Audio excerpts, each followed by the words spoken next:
Rostiun Studio, Holy Sound and Holy Life.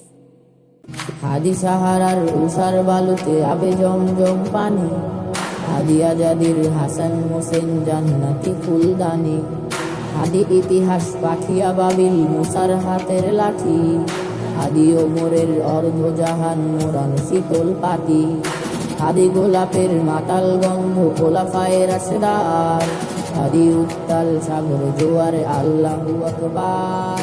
Abu বকরের সিদ্দিক থেকে আলোর ঝর্ণা এনে হাদি জেগেছিল তরুণ আলীর সাহসের সুরা টেনে।